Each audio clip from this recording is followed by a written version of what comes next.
Hi, ഞാൻ Adeeb. Vivo അവരുടെ V20 സീരീസിൽ ലേറ്റസ്റ്റ് ആയിട്ട് വിവോ V21 5G എന്നുള്ളൊരു ഫോൺ ലോഞ്ച് ചെയ്തിട്ടുണ്ട്. ആ ഫോണിനെ കുറിച്ചുള്ള ഡീറ്റെയിൽസ് ആണ് നമ്മൾ ഇന്നത്തെ ഈ വീഡിയോയിൽ ഡിസ്കസ് ചെയ്യാൻ പോകുന്നത്. വിവോ ഇതിനു മുമ്പ് ലോഞ്ച് ചെയ്ത വിവോ V20ൻ്റെ ഒരു അപ്ഗ്രേഡഡ് വേർഷൻ ആയിട്ടാണ് വിവോ V21 5G എന്നുള്ള ഫോൺ ഇപ്പോൾ കൊണ്ടുവന്നിട്ടുള്ളത്. ഈ രണ്ട് ഫോൺസിൻ്റെ ഡിസൈൻ ആയിക്കോട്ടെ, സ്പെസിഫിക്കേഷൻസ് ആയിക്കോട്ടെ ഏകദേശം സിമിലർ ആയിട്ടാണ് വരുന്നത്. V20നെ അപേക്ഷിച്ച് നോക്കുമ്പോൾ ചെറിയ ചെറിയ അപ്ഗ്രേഡേഷൻ V21ൽ കൊണ്ടുവന്നിട്ടുണ്ട്. അത് എന്തൊക്കെയാണെന്നുള്ളത് നമുക്ക് ഈ വീഡിയോയിൽ നോക്കാം. അപ്പോൾ നിങ്ങൾ ഈ വീഡിയോ അവസാനം വരെയായിട്ട് കാണാം. ആദ്യം നമുക്ക് ഈ ഫോണിൻ്റെ ഡിസൈനെ കുറിച്ച് നോക്കാം. ഈ ഫോണിൻ്റെ ബാക്ക് സൈഡിലായിട്ട് ഒരു ട്രിപ്പിൾ ക്യാമറ സെറ്റപ്പാണ് കൊടുത്തിട്ടുള്ളത്. പിന്നെ ഒരു LED ഫ്ലാഷും വരുന്നുണ്ട്. ഈ ഫോൺ ടോട്ടലായിട്ട് 3 കളർ വേരിയൻറ്റിലാണ് വരുന്നത്: ഡസ്ക് ബ്ലൂ, സൺസെറ്റ്, ഡാസിൽ, വൈറ്റ്. ഈ ഫോണിൻ്റെ ബാക്ക് സൈഡിൽ ഒരു മാറ്റ് ഗ്ലാസ് ഡിസൈനാണ് കൊടുത്തിട്ടുള്ളത്. ഒരു ഫ്ലാറ്റ് ആയിട്ടുള്ള ഫ്രെയിം ഡിസൈനാണ് വിവോ ഈ ഫോണിന് കൊടുത്തിട്ടുള്ളത്.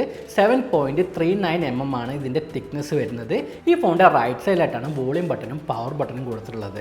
ഫോണിൻ്റെ മുകൾ ഭാഗത്തായിട്ട് നോക്കുകയാണെങ്കിൽ സെക്കൻഡറി നോയ്സ് ക്യാൻസലേഷൻ മൈക്ക് കൊടുത്തിട്ടുണ്ട്. ഫോണിൻ്റെ താഴ്ഭാഗത്ത് നോക്കുകയാണെങ്കിൽ speaker, type C charging port, primary microphone, SIM card slot എന്നിവയാണ് വരുന്നത്. ഈ ഫോണിൽ ഒരു ഹൈബ്രിഡ് സിം കാർഡ് സ്ലോട്ടാണ് കൊടുത്തിട്ടുള്ളത്. അതായത് നമുക്ക് ഒരേ സമയത്ത് 2 സിം കാർഡ് അല്ലെങ്കിൽ ഒരു സിം കാർഡ് ഒരു മെമ്മറി കാർഡ് മാത്രമേ ഉപയോഗിക്കാൻ വേണ്ടി സാധിക്കുള്ളൂ. പിന്നെ ഈ ഫോണിൽ ഒരു 4000 mAh ബാറ്ററിയാണ് കൊടുത്തിട്ടുള്ളത്. 33 വാട്ടിൻ്റെ ഫാസ്റ്റ് ചാർജിംഗ് സപ്പോർട്ടും ഈ ഫോണിന് നൽകിയിട്ടുണ്ട്. ഈ ഫോണിൻ്റെ വെയിറ്റ് നോക്കുകയാണെങ്കിൽ 177 ഗ്രാമാണ് വരുന്നത്. അത്യാവശ്യം ലൈറ്റ് വെയിറ്റ് ആയിട്ടുള്ള ഒരു ഫോൺ തന്നെയാണ് വിവോ V21 5G എന്നുള്ള ഫോൺ. പിന്നെ ഡിസ്പ്ലേൻ്റെ കാര്യം നോക്കുകയാണെങ്കിൽ 6.44 ഇഞ്ചിൻ്റെ ഫുൾ HD+ AMOLED ഡിസ്പ്ലേ ആണ് ഈ ഫോണിൽ കൊടുത്തിട്ടുള്ളത്. 90 Hz റിഫ്രഷ് റേറ്റും ഈ ഡിസ്പ്ലേക്ക് കൊടുത്തിട്ടുണ്ട്. പിന്നെ ഈ ഫോണിൽ AMOLED ഡിസ്പ്ലേ വരുന്നതുകൊണ്ട് തന്നെ ഇതിൽ in display finger print sensor include ചെയ്തിട്ടുണ്ട്. പിന്നെ ഈ phone out of the box Android ലെവലിലാണ് വരുന്നത്. ഫൺ ടച്ച് OIS 11.1 ആണ് ഇതിൻ്റെ യൂസർ ഇൻ്റർഫേസ്. അത് നമുക്ക് ഈ ഫോണിൽ വരുന്ന പ്രോസസ്സറിനെ കുറിച്ച് നോക്കാം. MediaTekൻ്റെ Dimensity 800U എന്നുള്ള പ്രോസസ്സറാണ് ഈ ഫോണിൽ ഉപയോഗിച്ചിട്ടുള്ളത്. ഇതൊരു 5G പ്രോസസ്സറാണ്. പിന്നെ ഈ ഫോണിൽ ഡ്യുവൽ 5G സപ്പോർട്ടും വിവോ നൽകിയിട്ടുണ്ട്. 8GB LPDDR4 റാം ടൈപ്പാണ് ഈ ഫോണിൽ വരുന്നത്.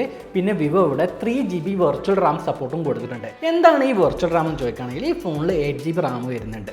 അതേപോലെ തന്നെ ഈ ഫോണിൽ സ്റ്റോറേജും വരും. 128 ആയിക്കോട്ടെ അല്ലെങ്കിൽ 256GB സ്റ്റോറേജ് വേരിയൻറ്റും വരുന്നുണ്ട്. ആ ഫ്ലാഷ് ഡ്രൈവിൽ നിന്ന് 3GB സ്റ്റോറേജ് റാം ആയിട്ട് കൺവേർട്ട് ചെയ്ത് വെക്കും. അതിനെയാണ് വെർച്വൽ റാം എന്ന് പറയുന്നത്. അപ്പോൾ ഈ ഫോണിൽ ടോട്ടലായിട്ട് 11GB റാം നമുക്ക് കിട്ടും. ഈ 3GB വെർച്വൽ റാം കൊണ്ട് പെർഫോമൻസ് വൈസ് നോക്കുകയാണെങ്കിൽ വലിയ മാറ്റങ്ങളൊന്നും ഈ ഫോണിന് ഉണ്ടാവില്ല. വെറുതെ പേരിന് 3GB വെർച്വൽ റാം എന്ന് പറഞ്ഞ് കൊടുക്കുകയാണ്. പിന്നെ ഈ ഫോണിൽ വരുന്ന സ്റ്റോറേജ് ടൈപ്പ് നോക്കുകയാണെങ്കിൽ UFS 2.2 സ്റ്റോറേജ് ടൈപ്പാണ് കൊടുത്തിട്ടുള്ളത്. പെർഫോമൻസ് വൈസ് നോക്കുകയാണെങ്കിൽ ഈ ഫോൺ അത്രക്ക് പോരാന്ന് ഞാൻ പറയുള്ളൂ. കാരണം ഈ ഫോണിൽ കൊടുത്തിട്ടുള്ള പ്രോസസ്സർ, പിന്നെ റാം ടൈപ്പ്, പിന്നെ സ്റ്റോറേജ് ടൈപ്പ് ഒക്കെ നമുക്കൊരു 20,000 രൂപ പ്രൈസ് റേഞ്ചിലുള്ള ഫോണിൽ നമുക്ക് കിട്ടും. ഈ ഫോണിൻ്റെ പ്രൈസ് എന്ന് പറയുന്നത് 8GB 128GB വേരിയൻറ്റിന് 29,990 രൂപയും 8GB 256GB വേരിയൻറ്റിന് 32,990 രൂപയും വരുന്നത്. പെർഫോമൻസ് വൈസ് നോക്കുകയാണെങ്കിൽ ഈ ഫോൺ ഈ പ്രൈസ് റേഞ്ചിൽ വർത്തേ അല്ല. ഇതിനേക്കാളും നല്ല ഫോൺസ് ഈ പ്രൈസ് റേഞ്ചിൽ കിട്ടാനുണ്ട്. MIയിൽ തന്നെ Mi 11X ഉണ്ട്, പിന്നെ IQയുടെ 7 ഉണ്ട്. ഈ രണ്ട് ഫോൺസും ഈ പ്രൈസ് റേഞ്ചിൽ കിടിലം പെർഫോമൻസ് തരുന്ന ഫോൺസാണ്. അപ്പോൾ നിങ്ങൾ അതിൽ ഏതെങ്കിലും ഒരു ഫോൺ ചൂസ് ചെയ്യാൻ വേണ്ടി ശ്രമിക്കുക. പിന്നെ ഈ ഫോണിൽ എന്താണ് ബെറ്റർ എന്ന് ചോദിക്കുകയാണെങ്കിൽ ഈ ഫോണിലുള്ള ക്യാമറൻ്റെ കാര്യത്തിൽ ഈ ഫോൺ കിടിലെന്ന് വേണമെങ്കിൽ പറയാം. ഈ ഫോണിൻ്റെ ബാക്ക് സൈഡിലായിട്ട് ഒരു ട്രിപ്പിൾ ക്യാമറ സെറ്റപ്പാണ് കൊടുത്തിട്ടുള്ളത്. 64 MP ഒരു പ്രൈമറി ലെൻസാണ് ഈ ഫോണിൻ്റെ ബാക്ക് സൈഡിലായിട്ട് വരുന്നത്. f1.79 ആണ് ഇതിൻ്റെ അപ്പച്ചർ വരുന്നത്. ഈ ക്യാമറക്ക് OIS സപ്പോർട്ടും നൽകിയിട്ടുണ്ട്. പിന്നെ ഒരു 8 MP അൾട്രാ വൈഡ് ആംഗിൾ ലെൻസാണ് വരുന്നത്. f2.2 ആണ് ഇതിൻ്റെ അപ്പച്ചർ വരുന്നത്. പിന്നെ ഒരു 2 MP മാക്രോ ലെൻസും കൊടുത്തിട്ടുണ്ട്. f2.4 ആണ് ഇതിൻ്റെ അപ്പച്ചർ വരുന്നത്. ഈ ഫോണിലുള്ള ഫ്രണ്ട് ക്യാമറ നോക്കുകയാണെങ്കിൽ 44 MP ഒരു സെൽഫി ക്യാമറയാണ് ഈ ഫോണിൽ കൊടുത്തിട്ടുള്ളത്. f2.0 ആണ് ഇതിൻ്റെ അപ്പച്ചർ വരുന്നത്. ഈ ഫോണിൽ എടുത്ത് പറയേണ്ടത് ഈ ഫോണിലുള്ള സെൽഫി ക്യാമറ തന്നെയാണ്. സെൽഫി ക്യാമറക്ക് വളരെയധികം ഇമ്പോർട്ടൻസ് കൊടുത്തുകൊണ്ടാണ് ഈ ഫോൺ വിവോ ലോഞ്ച് ചെയ്തിട്ടുള്ളത്. ഈ ഫോണിലുള്ള സെൽഫി ക്യാമറക്ക് വിവോ ഒപ്റ്റിക്കൽ ഇമേജ് സ്റ്റെബിലൈസേഷൻ എന്നുള്ള ഒരു ഫീച്ചർ നൽകിയിട്ടുണ്ട്. ഈ ഫീച്ചർ ഉപയോഗിച്ച് നമുക്ക് ഈ ഫോണിൽ സെൽഫി വീഡിയോസ് ഷെയ്ക്ക് ഇല്ലാണ്ട് എടുക്കാൻ വേണ്ടി സാധിക്കും. പിന്നെ ഈ ഫോണിൻ്റെ സെൽഫി ക്യാമറയ്ക്ക് വേണ്ടി ഈ ഫോണിൻ്റെ ഫ്രണ്ട് സൈഡിലായിട്ട് തന്നെ ഡ്യുവൽ LED ഫ്ലാഷും നൽകിയിട്ടുണ്ട്. ഈ ക്യാമറയുടെ കാര്യത്തിൽ ഈ ഫോൺ നല്ലൊരു ഫോൺ തന്നെയാണ്. പ്രത്യേകിച്ച് ഇതിലുള്ള സെൽഫി ക്യാമറ, നല്ല ക്വാളിറ്റി ഉള്ള ക്യാമറ ഔട്ട്പുട്ട് നമുക്ക് ഈ ഫോണിൽ നിന്ന് ലഭിക്കുന്നുണ്ട്. നിങ്ങളൊരു യൂട്യൂബ് ചാനൽ സ്റ്റാർട്ട് ചെയ്യാൻ അല്ലെങ്കിൽ ഒരു വ്ളോഗിങ് സ്റ്റാർട്ട് ചെയ്യണം. സ്റ്റാർട്ടിംഗ് സ്റ്റേജിൽ ഒരു ഫോൺ ഉപയോഗിച്ച് നിങ്ങൾക്ക് വീഡിയോസ് എടുത്തിട്ട് ഫോണിൽ തന്നെ എഡിറ്റ് ചെയ്തിട്ട് യൂട്യൂബിൽ അപ്ലോഡ് ചെയ്യണമെന്നുണ്ടെങ്കിൽ വിവോ V21 എന്നുള്ള ഫോൺ നിങ്ങൾക്ക് ചൂസ് ചെയ്യാം. അതിന് പറ്റിയൊരു പെർഫെക്റ്റ് ഓക്കെ ആയിട്ടുള്ള ഫോണാണ് വിവോ V21 5G എന്നുള്ള ഫോൺ. ഇല്ല, നിങ്ങൾക്ക് ഇനിയും ഒരു സംശയമുണ്ട്, 30,000 രൂപ കൊടുത്ത് ഈ ഫോൺ എടുക്കണം എന്നുള്ളൊരു സംശയം ഉണ്ടെങ്കിൽ എടുക്കേണ്ടതെന്നാണ് എനിക്ക് പറയാനുള്ളത്. നിങ്ങൾക്ക് വിവോ V20 എന്നുള്ള ഫോണുണ്ട്, അത് നിങ്ങൾക്ക് ചൂസ് ചെയ്യാവുന്നതാണ്. വിവോ V21 മുമ്പ് ലോഞ്ച് ചെയ്ത ഫോണാണ് വിവോ V20 എന്നുള്ള ഫോണ്. ആ ഫോണിന് ഇപ്പോൾ പ്രൈസ് ഡ്രോപ്പ് വന്നിട്ടുണ്ട്.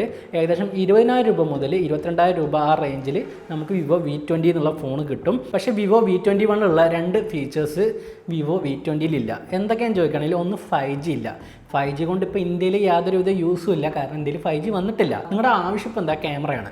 അതിന് വേണ്ടിയിട്ട് നിങ്ങൾക്ക് വിവോ V20 ചൂസ് ചെയ്യാം. പിന്നെ നോക്കുകയാണെങ്കിൽ വിവോ V20 OIS സപ്പോർട്ട് ഇല്ല. ആ ഫീച്ചർ നിങ്ങൾക്ക് വേണമെന്നുണ്ടെങ്കിൽ നിങ്ങൾ ചെയ്യേണ്ടത് ഒരു മൊബൈൽ ഗിംബൽ വാങ്ങാൻ വേണ്ടി ശ്രമിക്കുക. ഏകദേശം ഒരു 7,000 രൂപ പ്രൈസ് റേഞ്ചിൽ തന്നെ നല്ല മൊബൈൽ ഗിംബൽ ഇന്ന് മാർക്കറ്റിൽ കിട്ടാനുണ്ട്.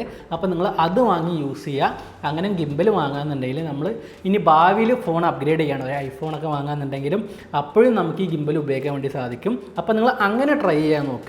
വെറുതെ ഈ V21 5G എന്നുള്ള ഫോൺ നിങ്ങൾ 30,000 രൂപ കൊടുത്ത് വാങ്ങരുത്, അത്രക്ക് പുറത്തല്ല. പിന്നെ വിവോ V20യുടെ അൺബോക്സിംഗ് ഇവിടെ നമ്മുടെ ചാനലിൽ ചെയ്തിട്ടുണ്ട്, അതിൻ്റെ ലിങ്ക് ഞാൻ താഴെ കൊടുക്കുന്നുണ്ട്. അപ്പോൾ നിങ്ങൾ പോയി ചെക്ക് ചെയ്ത് നോക്കുക. എൻ്റെ അഭിപ്രായത്തിൽ നോക്കുകയാണെങ്കിൽ വിവോ V21 5G എന്നുള്ള ഫോൺ നിങ്ങൾ എടുക്കരുതെന്നാണ് എനിക്ക് പറയാനുള്ളത്. ഞാൻ വീണ്ടും റിപ്പീറ്റ് ചെയ്ത് പറയുകയാണ്, പെർഫോമൻസ് വൈസ് നോക്കുകയാണെങ്കിൽ ഈ ഫോൺ വರ್ತല്ല. ഇതേ പ്രൈസ് റേഞ്ചിൽ Mi 11X ഉണ്ട്, IQ7 എന്നുള്ള 2 ഫോൺസ് ഉണ്ട്, അത് നിങ്ങൾക്ക് എടുക്കാം. ഇല്ല നിങ്ങൾ ഈ ഫോണിലുള്ള ക്യാമറ നോക്കിയിട്ടാണ് നിങ്ങൾ ഈ ഫോൺ എടുക്കുന്നുണ്ടെങ്കിൽ വിവോ V20 എന്നുള്ള ഫോണുണ്ട്. പക്ഷേ 5G ഇല്ല, ഇമേജ് സ്റ്റെബിലൈസേഷൻ ഇല്ല. അതിനുള്ള ഒരു സൊല്യൂഷൻ ഞാൻ പറഞ്ഞു തന്നിട്ടുണ്ട്. 5Gക്ക് സൊല്യൂഷൻ ഒന്നുമില്ല. ചുരുക്കി പറയുകയാണെങ്കിൽ ഈ ഫോൺ നിങ്ങൾ എടുക്കേണ്ടതാണ് എനിക്ക് പറയാനുള്ളത്. ഇനി നിങ്ങൾ എടുക്കണമെന്ന് തീരുമാനിച്ച് ഇറങ്ങിയേക്കാണെങ്കിൽ നിങ്ങൾക്ക് തീർച്ചയായിട്ടും എടുക്കാം. പിന്നെ നിങ്ങൾ ഈ ഫോൺ എടുക്കുകയാണെന്നുണ്ടെങ്കിൽ ഓൺലൈനിൽ എടുക്കേണ്ടതെന്നാണ് എനിക്ക് പേഴ്സണലായിട്ട് പറയാനുള്ളത്. ഓഫ്ലൈനിൽ എടുക്കുക.